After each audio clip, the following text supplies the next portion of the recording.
इस एक वीडियो के अंदर हम यूज इफेक्ट के हर एक टॉपिक को समझने वाले हैं, बहुत ही डीप में समझेंगे। और इसके बाद तुम कोई भी यूज इफेक्ट पे वीडियो नहीं देखोगे, आई प्रॉमिस। तो ये बहुत ही डिटेल वीडियो होने वाला है। इसके अंदर हम क्या क्या बात करेंगे वो देखते हैं। तो सबसे पहले हम देखेंगे कि यूज इफेक्ट होता क्या है, और ये भी बात करेंगे कि क्यों यूज इफेक्ट की जरूरत पड़ी। उसके बाद हम बात करेंगे कि यूज इफेक्ट के अंदर कुछ आर्गुमेंट्स डालते हैं, वो आर्गुमेंट क्या क्या होते हैं। और उसके बाद डिपेंडेंसी एरे के बारे में बात करेंगे, फिर डेटा को फेच करना सीखेंगे, फिर एरर एंड लोडिंग स्टेट के बारे में बात करेंगे, फिर हम बात करेंगे क्लीन अप फंक्शन के बारे में। अब देखो, सब लोग तुमको बताते होंगे कि यूज इफेक्ट जो है भाई साइड इफेक्ट के लिए यूज होता है। ठीक है, साइड इफेक्ट तो करते हैं लोग, बट साइड इफेक्ट माने क्या? तो मैं तुम्हें फील दिलाता हूँ थोड़ा सा साइड इफेक्ट का। देखो, हर वो काम जो रिएक्ट कंपोनेंट के रेंडर होने के बाद होना है। रिएक्ट का काम क्या है? रिएक्ट का काम है कि यूआई पे, स्क्रीन पे कुछ दिखाना, यही काम है।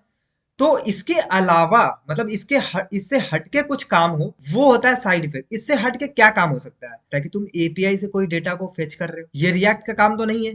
ये डेटा को फेच करना है तुम्हें। अगर मैं लेमैन भाषा में समझाऊं, तुम्हें क्या करना है? रिएक्ट के यूआई पे कुछ काम नहीं करना, तुम्हें सिंपली रिएक्ट के बाहर निकल के तुम्हें एपीआई के पास जाके डेटा को फेच करना है, डेटा को लेना है। ये पहला काम हो गया। दूसरा काम हो सकता है कि तुम कुछ लोकल स्टोरेज में स्टोर करना चाहते हो, ये भी भाई रिएक्ट का काम नहीं है। अब तीसरा हो सकता है कि तुम कुछ टाइमर वगैरह चला रहे हो, कुछ डॉम में मैनिपुलेशन कर रहे हो। तो ये सब जो काम है वो क्या है? रिएक्ट से हट कर है। यानी कि रिएक्ट का काम है स्क्रीन पे कुछ दिखाना, बट रिएक्ट के स्क्रीन पे दिखाने के अलावा भी तो कुछ काम होते हैं, जैसे एपीआई कॉल वगैरह। तो वो सारा काम जो होता है वो यूज इफेक्ट के साथ करते हैं, यूज इफेक्ट के हेल्प से करते हैं। और उस काम को हम साइड इफेक्ट बोलते हैं, क्योंकि वो साइड का काम है, वो रिएक्ट के कंपोनेंट से रिलेटेड कुछ भी नहीं। आई होप तुम्हें समझ में आया होगा, बट अभी के लिए 30% भी समझ में आया, सो बहुत अच्छी बात है। बाकी तो हम सब कुछ देखेंगे। सो अभी के लिए हमने कोड में क्या किया है, सिंपली एक काउंटर बनाया है, जिसको सिंपली स्टेट के अंदर रख दिया। और अगर हम इस काउंटर को बढ़ाए तो हमें बढ़ता हुआ दिखेगा, चेंज होता हुआ दिख जाएगा। ठीक है, बहुत अच्छा बात है। अब हम यूज इफेक्ट को सीखते हैं कैसे। देखो, यूज इफेक्ट को सबसे पहले, जैसे तुम यूज स्टेट को कॉल करते हो ना, वैसे ही यूज इफेक्ट को कॉल कर दो। इस तरीके से कुछ कॉल कर दो और यहाँ पे जाके इंपोर्ट कर लो। अब यहाँ पे तुमने कॉल कर दिया। सो इसके अंदर तुम्हें दो आर्गुमेंट देने हैं। मैंने बोला ना आर्गुमेंट के बारे में बात करेंगे, तो इसके अंदर तुम्हें दो आर्गुमेंट देना है। सबसे पहला आर्गुमेंट जो होगा ना तुम्हारा, वो एक कॉल बैक फंक्शन होगा। सबसे पहला आर्गुमेंट क्या होगा? वो एक कॉल बैक फंक्शन होने वाला है। तो हमने कॉल बैक फंक्शन लिख दिया। अब इसके अंदर ही हम सारा काम करेंगे, एपीआई को फेच करना हो, चाहे लोकल स्टोरेज में हमें कुछ डेटा स्टोर करना हो, या फिर कुछ भी सब्सक्रिप्शन वगैरह का काम होता है ना, वो सारा काम इसी में होने वाला। अब दूसरा आर्गुमेंट जो होगा वो तुम्हारा एक एरे होगा। या तो एरे हो सकता है, या तो तुम कुछ भी नहीं डालो, या तो एरे के अंदर कुछ वैल्यू डालो। कुछ भी वैल्यू हो सकता है। वो वैल्यू क्या होगा वो हम समझेंगे। फिलहाल के लिए हम क्या करते हैं कि कुछ भी नहीं डालते, खाली छोड़ देते हैं। मतलब दूसरा आर्गुमेंट हमने कुछ डाला ही नहीं। सो अब अगर हम इसके अंदर कुछ काम करें, लेट सपोज हम कंसोल डॉट लॉग कराते हैं और लिखते हैं यूज इफेक्ट कॉल्ड। ठीक है। सो अगर हम आउटपुट में देखें ना, तो तुम ध्यान से समझना इस चीज को, कि यहाँ पे यहाँ पे ध्यान से समझना। यहाँ पे तुम्हें दिख रहा होगा यूज इफेक्ट कॉल्ड। सो पहली बार में यहाँ यूज इफेक्ट कॉल्ड हो रहा है। ठीक है, कोई बात नहीं। अब हम स्टेट को चेंज करते हैं, और तुम्हें पता है कि स्टेट हम जब चेंज करते हैं तो हमें कंपोनेंट रेंडर होता हुआ दिखता है। तो हमने स्टेट को चेंज किया, कंपोनेंट रेंडर हुआ। कंपोनेंट रेंडर होते ही फिर से यूज इफेक्ट कॉल हुआ। फिर से हम चेंज करते हैं, फिर से कंपोनेंट रेंडर हुआ, फिर से यूज इफेक्ट कॉल हुआ। यानी कि ये हर रेंडर पे यूज इफेक्ट कॉल हो रहा है, जब हम इसके अंदर कुछ भी पास नहीं कर रहे हैं। पहला केस ये हो गया। दूसरा केस में हम क्या करते हैं, एक खाली एरे दे देते हैं। तो ये जो, जब हम खाली एरे देते हैं ना, तब जो यूज इफेक्ट होगा वो एक बार चलेगा, बस बस एक बार। पहला कंपोनेंट रेंडर में चलेगा, उसके बाद तुम कितना भी रेंडर करा लो, ये नहीं बदलने वाला है। कैसे? ये प्रूफ देता हूं। देखो, यहाँ पे पहला, जब रेंडर हुआ कंपोनेंट, क्योंकि पहली बार तो होगा रेंडर, तो पहली बार जब रेंडर हुआ तो यूज इफेक्ट कॉल्ड हुआ। ठीक है, बहुत अच्छा बात है। उसके बाद मैं इसको चेंज करता हूँ, स्टेट को चेंज करते ही मेरा कंपोनेंट रेंडर होगा। हमने कंपोनेंट को रेंडर किया, फिर से कंपोनेंट को रेंडर किया, बट यहाँ पे तो एक ही बार कॉल्ड हो रहा है। फिर से जितना बार भी हम चेंज करें ना स्टेट को, और जितना बार भी कंपोनेंट रेंडर हो, हमारा यूज इफेक्ट कॉल्ड एक ही बार हुआ है। उसके बाद हो ही नहीं रहा है। तो दो केस हमने पढ़ा। पहला केस पढ़ा कि तुमने कोई एरे नहीं दिया, खाली छोड़ दिया, तब तो तुम्हारा हर रेंडर पे ये चलने वाला है यूज इफेक्ट। दूसरा केस ये हो गया कि तुमने एक एरे दे दिया, खाली सा एरे दे दिया, तो क्या होगा? तो एक ही बार चलेगा। तीसरा केस क्या होगा? इसके अंदर तुम या तो स्टेट या तो कोई प्रॉप्स डाल दो। मान लो हमने इस काउंटर स्टेट को बनाया है, तो यहाँ पे काउंटर डाल दो। अब जैसे ही तुमने ये काम किया ना, अब ये बोलेगा कि भाई मेरे अंदर इस एरे के अंदर काउंटर है ना, तो मैं इस काउंटर के चेंज होने पे, यानी कि इस स्टेट को चेंज होने पे ही मतलब यूज इफेक्ट चलाऊंगा। ध्यान से समझो मैं क्या बोल रहा हूँ, फिर से सुनो। मैंने बोला कि भाई देख, ये जो एरे के अंदर तू जो भी स्टेट डालेगा ना, तू जो भी प्रॉप्स डालेगा ना, वो स्टेट और प्रॉप्स के चेंज होने के बाद ही मैं यूज इफेक्ट को कॉल करने वाला हूँ, यानी कि यूज इफेक्ट तभी कॉल होगा। तो चल के देखते हैं थोड़ा सा। अब यहाँ पे तुम्हारा क्या हुआ, यूज इफेक्ट कॉल हुआ। अब हम जब स्टेट को चेंज कर रहे हैं, तो ये कॉल फिर से हुआ, फिर से चेंज कर रहे हैं तो ये कॉल हुआ। बट अगर हम यहाँ पे एक डिक्रीज का भी बटन बनाए ना, ध्यान से समझना, अगर हम यहाँ पे डिक्रीज का भी बटन बनाए, यहाँ पे लिखते हैं डिक्रीज, और यहाँ पे हम क्या करते हैं, माइनस करते हैं।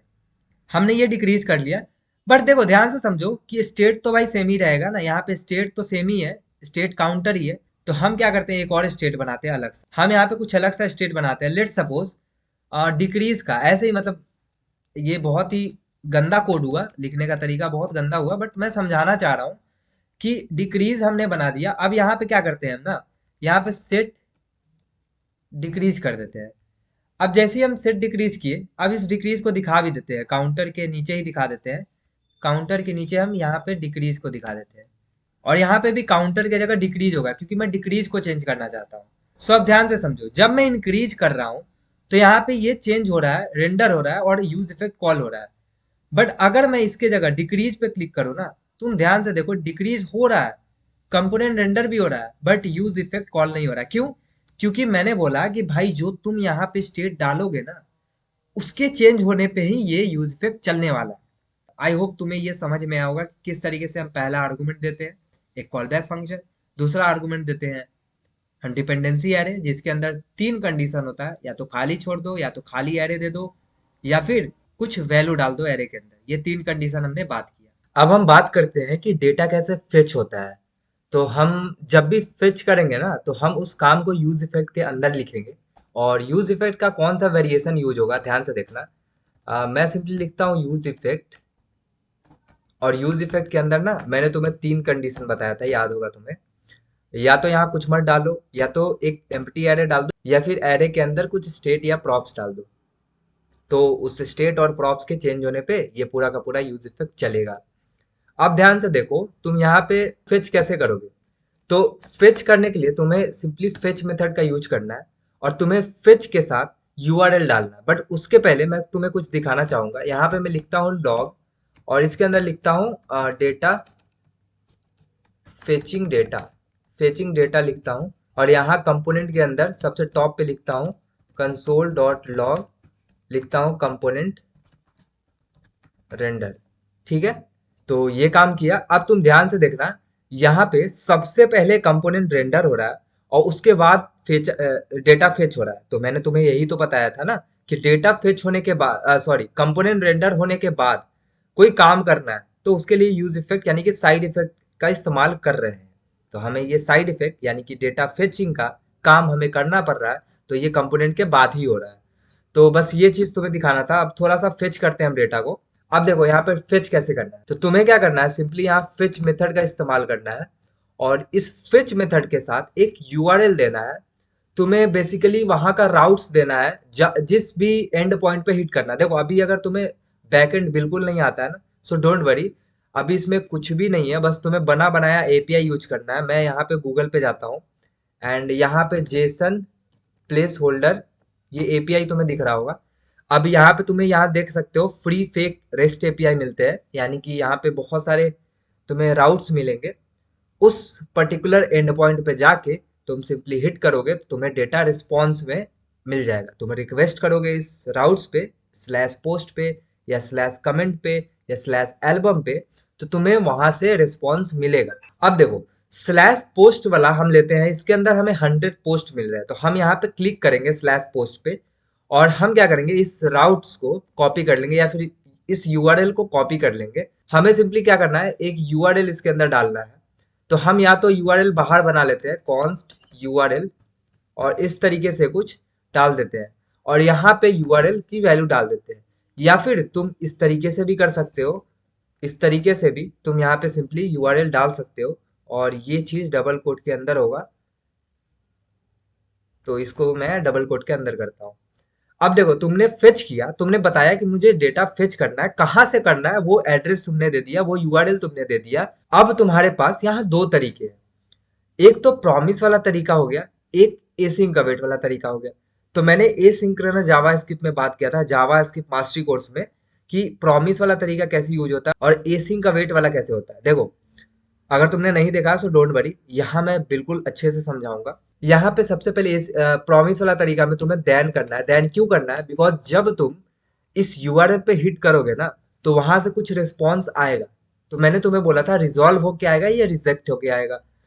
तो तुम्हारा जो रिस्पॉन्स होगा वो रिजॉल्व जब होगा तो तुम्हें देन में मिलेगा और रिजेक्ट होगा तो कैच में मिलेगा। ये तुम्हें पता होना चाहिए प्रॉमिस में।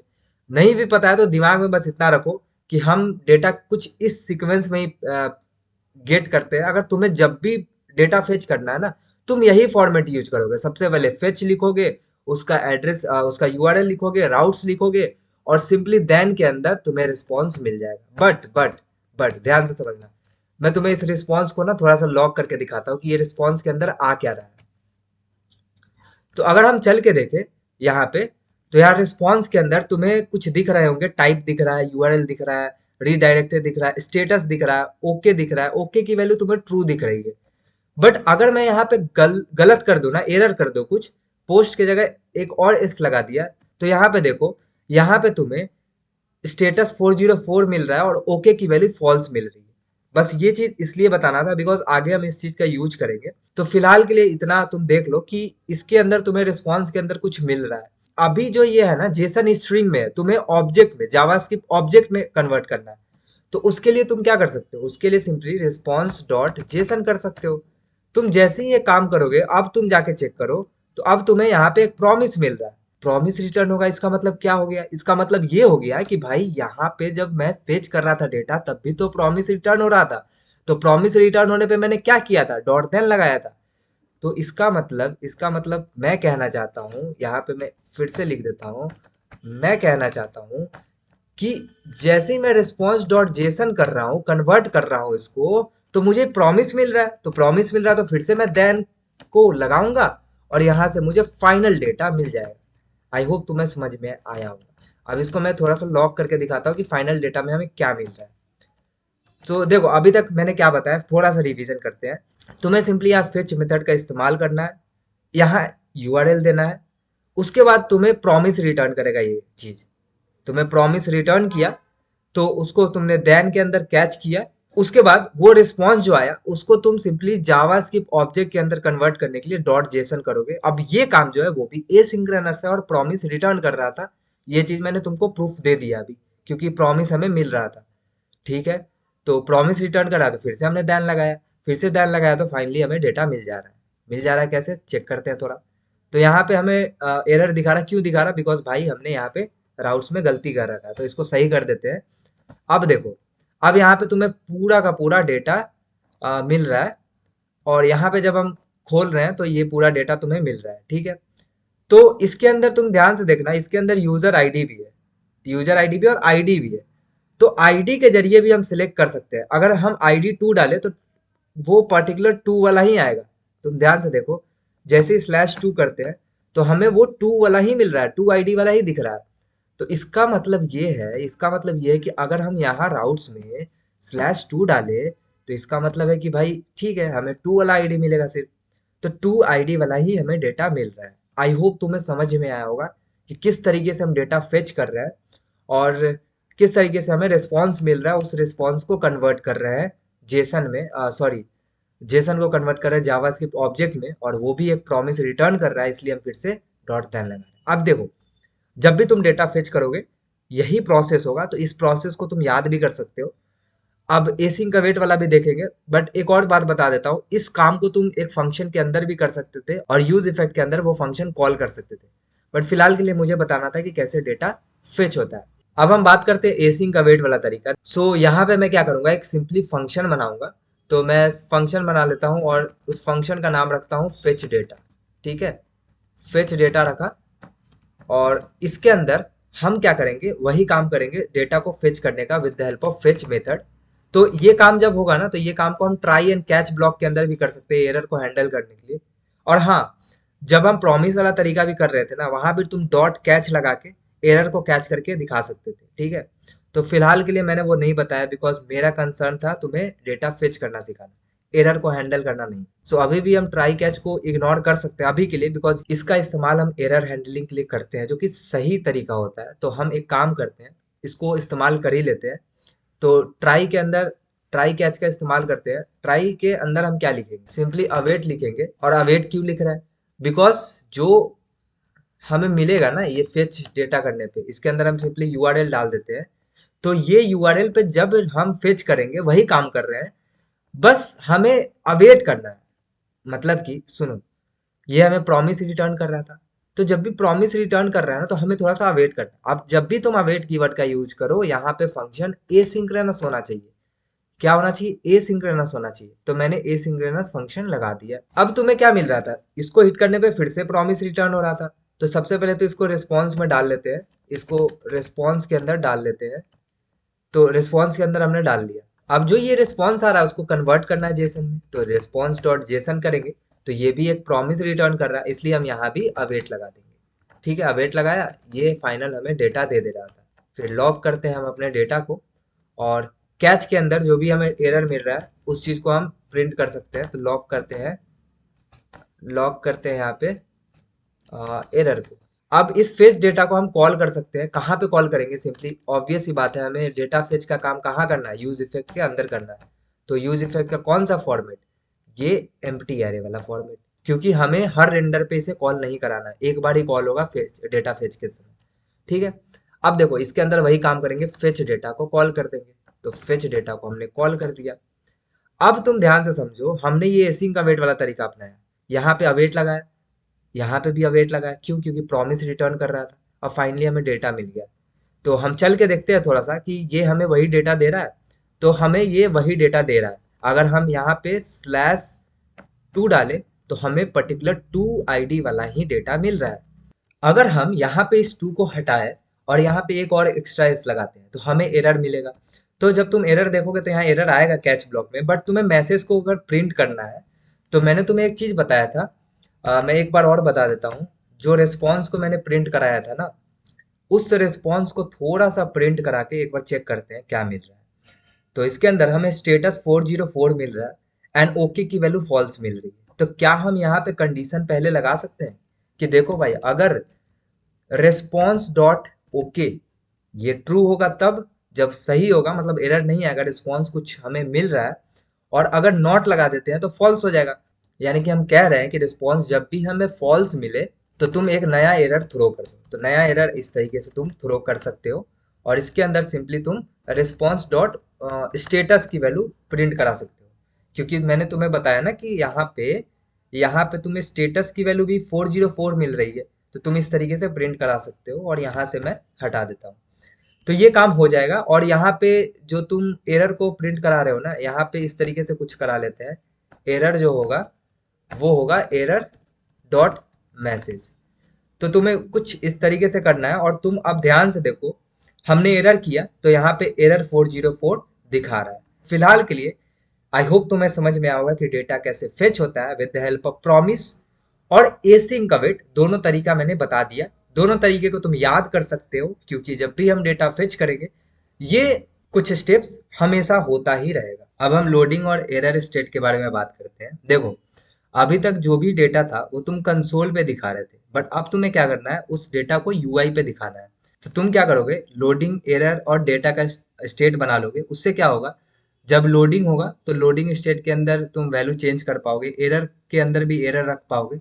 जो तुम यहाँ पे एरर शो कर रहे हो ना, एरर डॉट मैसेज, तो ये तो कंसोल पे शो हो रहा है, तुम यूआई पे शो कर सकते हो। कैसे, सिंपली स्टेट बना के।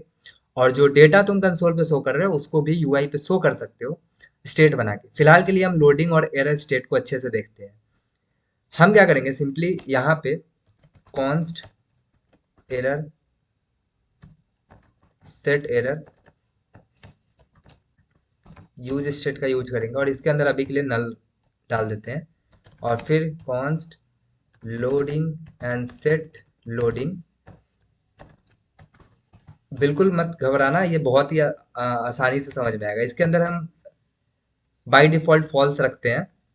जब एरर एनकाउंटर होगा तब हम इस एरर को सेट करेंगे, और जब लोडिंग कराना है तब हम इस लोडिंग को सेट करेंगे। फिलहाल के लिए मैंने दो स्टेट बना दिया। अब यहाँ पे एक और बात ध्यान से समझना, मैं इस चीज को एक बार और प्रूफ करता हूँ कि जो रेंडर होता है उसके बाद ही ये फेच मेथड काम कर रहा है। मैंने इस फेच मेथड को बनाया और यूज इफेक्ट के अंदर कॉल किया, यानी कि यहाँ जब मैं लोडिंग स्टेट को चेक करूंगा तो लोडिंग स्टेट तो इसके अंदर चेक होगा। भाई कहाँ पे चेक होगा? लोडिंग स्टेट तो यहाँ चेक होगा ना, कि भाई देखो यहाँ रिस्पॉन्स मुझे मिला, यहाँ पे मैं फेच कर रहा हूँ एपीआई से, ठीक है वहां तक सही है, लेकिन उसके पहले मैं कुछ तो दिखाऊंगा ना यूआई पे।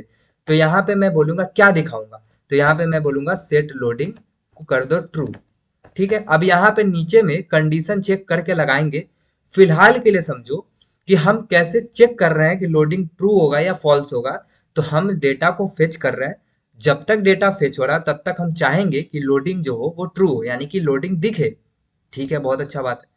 लोडिंग कब फॉल्स हो जाए? जब हमें, ध्यान से सुनना, जब हमें डेटा मिल जाए ना तब जाके लोडिंग को फॉल्स कर देना। ठीक है, तब जाके क्या कर देना? लोडिंग को फॉल्स कर देना। तो मैं क्या बोलूंगा कि यहाँ पे सेट लोडिंग को फॉल्स कर दो। अब देखो ये तरीका सही नहीं है, ऑप्टिमल नहीं है। अभी हम ट्राई कैच के साथ फाइनली ब्लॉक का भी यूज करेंगे, उसके अंदर ये काम करेंगे सेट लोडिंग का। क्यों करेंगे वो मैं आपको बताऊंगा, बट फिलहाल के लिए समझो कि जब हमने डेटा फेच किया उसके पहले तक लोडिंग लोडिंग दिखाया, डेटा फेच होके हमें डेटा मिल गया तो हमने क्या किया? सिंपली लोडिंग को फॉल्स कर दिया। इतना समझ में आया? अब देखो एरर के अंदर भी सेम काम करेंगे। जब हमें एरर मिल गया ना तो हम सिंपली यहाँ पे सेट एरर को कर देंगे क्या? सेट एरर के अंदर हम एरर को डाल देंगे, कोई दिक्कत नहीं है। सेट एरर के अंदर हमने एरर को डाल दिया। अब एरर को दिखा भी सकते हैं, एक्चुअली हम एरर के मैसेज को दिखा देते हैं। ठीक है, एरर के मैसेज को इस एरर के अंदर डाल देते हैं, मतलब इस स्टेट के अंदर डाल देते हैं। आई होप तुम्हें इतना समझ में आया होगा। मैंने कुछ भी नहीं किया अभी तक, बस दो स्टेट बनाया है, लोडिंग का और एरर का। लोडिंग ट्रू किया है पहले, लोडिंग लोडिंग दिखाएगा तुम्हें यूआई पे। उसके बाद तुम्हें फेच करना है, फेच करने के बाद जब भी डेटा मिल जाए तब तुम लोडिंग सिंपली फॉल्स कर दो। एरर के साथ भी वही काम करना है, जब एरर मिल जाए तो सेट एरर फॉल्स, तुमने एरर को सेट कर दिया। बट साथ में जब तुम्हें एरर मिल गया तो तुम्हें और ये काम करना है, तुम्हें सेट लोडिंग को भी फॉल्स करना है। ठीक है, सेट लोडिंग को भी फॉल्स करना है। आई होप तुम्हें समझ में आया होगा। क्योंकि एरर मिल गया तो एरर के साथ भी तो लोडिंग दिखा सकता है ना। एरर मिल गया तो हमें अब कुछ नहीं करना है, हमें सिंपली लोडिंग को फॉल्स कर देना है। बट ये काम, लोडिंग वाला काम, फॉल्स करने का काम, वो हम करेंगे फाइनली ब्लॉक के अंदर। या फिर मैं एक काम कर सकता हूँ, यहीं पे तो मैं बता ही देता हूँ। यहाँ पे मैंने जो लोडिंग को फॉल्स किया ना, मैं यहाँ से भी हटा सकता हूँ और मैं यहाँ से भी हटा सकता हूँ। और मैं क्या करूंगा, एक फाइनली ब्लॉक बनाऊंगा। अब ये फाइनली क्या करता है ध्यान से समझना। तो इस फाइनली ब्लॉक के अंदर मैं लोडिंग को कर दूंगा फॉल्स। अब देखो ये जो फाइनली ब्लॉक है ना ये हमेशा चलेगा। अगर कुछ तुम्हें रिस्पॉन्स मिला तब भी ये चलेगा, और तुम्हारा जब एरर कैच हुआ तब भी ये चलेगा, मतलब दोनों केस में चलेगा। तो मुझे दो बार नहीं करना होगा, एरर के अंदर भी लोडिंग को फॉल्स करना और इस ट्राई ब्लॉक के अंदर भी जब रिस्पॉन्स मिल रहा तब भी लोडिंग को फॉल्स करना। तो ये ऑप्टिमल तरीका नहीं था, दो बार हम क्यों ही करें? जब फाइनली ब्लॉक हमारे पास है तो हम फाइनली ब्लॉक के अंदर लोडिंग को फॉल्स कर दिए। That's it. तो अभी तक ये काम हो गया। अब हमारा काम है यूआई पे चेक करके शो करना। तो ये सारा काम अपना कंडीशन देख के कर लेगा। अब हम चलते हैं यूआई पे और दिखाते हैं इसको, एरर को। तो हम क्या करेंगे, हम सिंपली करेंगे कि अगर लोडिंग हुआ, अगर लोडिंग हुआ तो तभी आगे बढ़ो। एक पैराग्राफ के अंदर तुम क्या दिखाओ, सिंपली लोडिंग दिखाओ। ठीक है, इस तरीके से लोडिंग दिखा दो। और अगर एरर के केस में भी चेक करेंगे कि अगर एरर हुआ ना, अगर एरर हुआ कुछ, तब आगे जाओ और तब जाके एक पैराग्राफ के अंदर तुम सिंपली एरर दिखा दो, या फिर एरर के मैसेज को दिखा दो। इस एरर के मैसेज को दिखा दो, और मैं इसके ना, इसके अंदर ना यहाँ पे एरर को ही सेट कर देता हूँ, एरर डॉट मैसेज को नहीं करता हूँ। ठीक है, अब देखो मैंने क्या किया, अभी तक क्या किया, रिवीजन करते हैं। मैंने सिंपली डेटा फेच किया। मैं बोल रहा हूँ कि जब तक डेटा फेच हो तुम लोडिंग को ट्रू करे रखो, लोडिंग दिखाओ यूआई पे। जब तुम्हें डेटा मिल जाए तब लोडिंग को ऑब्वियसली फॉल्स फॉल्स कर देना, और जब तुम्हें एरर भी मिल जाए तो एरर को भी सेट कर दो जाके। अब एरर के अंदर हमें मैसेज होगा तो हम उस एरर डॉट मैसेज को दिखाएंगे, कंडीशनली दिखाएंगे। कब दिखाएंगे? जब हमारे पास कुछ एरर होगा या फिर जब हमारे पास लोडिंग होगा तब हम लोडिंग को दिखाएंगे। आई होप तुम्हें इतना समझ में आया होगा। अब थोड़ा सा चल के देखते हैं। और यहाँ पे हमें 404 दिखा रहा है। पहले तो लोडिंग दिखाया, फिर एरर दिखा दिया। क्यों दिखाया भाई? देखो यहाँ पे क्योंकि हमने एरर कर रखा है। जब हम एरर नहीं करेंगे तब ध्यान से देखना, मैं रिफ्रेश करता हूँ। पहले यहाँ लोडिंग दिखाया, लोडिंग के बाद तब तुम्हारा आगे यहाँ डेटा दिखाया। इस डेटा को तुम यूआई पे भी दिखा सकते हो। सिंपली उस डेटा को हम एक स्टेट के अंदर डाल के दिखा सकते हैं, बट फिलहाल के लिए वीडियो लंबा हो जाएगा। मुझे बस ये बताना था कि इस तरीके से तुम लोडिंग स्टेट को मैनेज कर सकते हो और इस तरीके से एरर स्टेट को भी मैनेज कर सकते हो। और यहाँ पे कहाँ कहाँ करना है, तो सिंपली स्टार्टिंग में मैंने ट्रू कर दिया और जब डेटा हमें मिल गया तो फॉल्स कर दिया, क्योंकि फाइनली ब्लॉक के अंदर फॉल्स किया, क्योंकि फाइनली ब्लॉक हमेशा चलने वाला है। तो हमें अलग से यहाँ पे और कैच के अंदर भी लोडिंग को फॉल्स करने की जरूरत नहीं पड़ी। उसके बाद एरर के साथ भी यही किया। जब भी एरर हमें एनकाउंटर हुआ तो हम एरर को भी इस एरर स्टेट में डाल दे रहे हैं, ताकि हम यहाँ पे एरर को चेक कर ले और अगर एरर हमारे पास हो तो सिंपली एरर के मैसेज को यूआई पे शो कर दिया हमने। आई होप तुम्हें एरर स्टेट और लोडिंग स्टेट समझ में आया होगा। अब हम बात करते हैं क्लीनअप फंक्शन के बारे में। तो क्लीनअप फंक्शन कुछ भी नहीं है, बहुत ही सिंपल है। यूज इफेक्ट के अंदर तुम सिंपली एक फंक्शन को रिटर्न कर देते हो और वो फंक्शन कब चलता है? जब तुम्हारा कंपोनेंट अनमाउंट होने वाला होता है, उसके जस्ट पहले चलता है। ये चीज मैं प्रूफ देता हूँ और फिर समझाता हूँ क्लीनअप फंक्शन को बहुत अच्छे से। बिल्कुल टेंशन मत लो। यहाँ पे सबसे पहले वही काम करेंगे हम, यूज इफेक्ट का यूज। और यूज इफेक्ट के अंदर हमें एक कॉल बैक फंक्शन मिलेगा और ये काम हमने इतना बार कर लिया कि तुम्हें तो रट चुका होगा, है ना। और कुछ इस तरीके से हम काम करेंगे। तो फिलहाल के लिए मुझे साइड इफेक्ट नहीं करना है, मुझे सिंपली एक क्लीनअप फंक्शन लिखना है। क्लीनअप फंक्शन के लिए कुछ भी नहीं करना तुम्हें सिंपली एक फंक्शन को रिटर्न कर देना है। तो फंक्शन कुछ इस तरीके से मैंने रिटर्न कर दिया। ठीक है, बहुत अच्छी बात है, मैंने एरो फंक्शन रिटर्न कर दिया। अब ध्यान से समझो, इसके अंदर मैं लॉक करता हूं और मैं तुम्हें समझाता हूं। यहाँ पे लिखता हूं कंपोनेंट अनमाउंट। बहुत ही ध्यान से समझना। यहाँ पे कंपोनेंट रेंडर लिखा, बट ये कंपोनेंट तो दिख रहा है ना, ये ऐप तो दिख रहा है। तो मैं चाहता हूं कि कुछ कंपोनेंट अनमाउंट हो तब दिखे। तो मैं क्या करता हूं, यहाँ पे ध्यान से समझना। सिंपली मैं यहाँ पे let suppose heading dot JSX नाम का कंपोनेंट बनाता हूँ और इसके अंदर आर एफ सी ई करता हूँ और इस हेडिंग को मैं दिखाता हूँ। और ये जो क्लीनअप फंक्शन वाला काम है ना, ये जो क्लीनअप फंक्शन वाला काम, इसको मैं करता हूँ यहाँ पे। इसको मैं इस जगह पे यूज करता हूँ। क्यों कर रहा हूँ अभी अभी सब समझेंगे। तो फिलहाल के लिए अभी मुझे बस करने दो जो भी लाइन लिख रहा हूँ और मैं समझा दूंगा फिर। यहाँ पे अब इस हेडिंग को मैं इस ऐप के अंदर रेंडर करता हूँ। तो सिंपली मैं क्या करूंगा, इस हेडिंग को इस तरीके से ऐप के अंदर रेंडर कर दूंगा। अब तुम्हें क्या दिखेगा? अब तुम्हें ऑब्वियस ही बात है, यूआई पे क्या दिखेगा? इस तरीके से कुछ दिखेगा, हेडिंग। ठीक है, बहुत अच्छी बात है, हेडिंग दिख गया। अब मैं चाहता हूं ये हेडिंग कब दिखे? ये हेडिंग तभी दिखे जब कंपोनेंट माउंट हो। तो मैं यहाँ पे ना एक स्टेट बनाता हूँ डिस्प्ले नाम का, कि मैं उस हेडिंग कंपोनेंट को तभी डिस्प्ले करूंगा जब इस डिस्प्ले की वैल्यू ट्रू होगी। तो मैं सिंपली सेट डिस्प्ले और यूज स्टेट और इसके अंदर फॉल्स रखूंगा स्टार्टिंग में। और यहाँ मैं बोलूंगा कि देखो भाई, यहाँ पे ना, यहाँ पे जब डिस्प्ले की वैल्यू ट्रू हो ना, तब तो तुम इस हेडिंग को दिखाओ, वरना नल दिखाओ। ठीक है, मतलब कुछ मत दिखाओ। ठीक है, तो इससे क्या होगा, इससे ये काम हो जाएगा। और यहाँ पे मैंने ये चीज तो दिखा दिया, बट मैं चाहूंगा कि एक बटन भी हो जिसको मैं टॉगल करके डिस्प्ले को फॉल्स या ट्रू करूँ, क्योंकि तभी तो कंपोनेंट माउंट और अनमाउंट होगा। अभी के लिए आई नो तुम्हें 20-30% ही समझ में आ रहा है। अगर बिल्कुल नहीं आ रहा तो भी घबराने का बात नहीं। अभी मैं ये बस काम कर रहा हूँ क्योंकि मैं इसको एक्सप्लेन करूंगा अच्छे से। तो एक बटन बनाता हूँ सबसे पहले और इस बटन के अंदर मैं सिंपली क्या करूंगा, ऑन क्लिक पे मैं बोलूंगा कि भाई सेट डिस्प्ले की वैल्यू तुम सिंपली नेगेटिव ऑफ डिस्प्ले कर दो। क्या मतलब है इसका? मतलब है कि जब यहाँ पे मैं पहले यहाँ पे टॉगल लिख देता हूँ, जब इस टॉगल बटन पे क्लिक हो ना, तो अगर डिस्प्ले की वैल्यू ट्रू हो तो तुम उसको फॉल्स कर दो और अगर फॉल्स है तो उसको ट्रू कर दो। इससे क्या होगा, इसे ध्यान से समझना। यहाँ पे मैं जाता हूँ और यहाँ पे टॉगल पे क्लिक करूंगा तो ये टॉगल करने पे हेडिंग दिखा रहा है।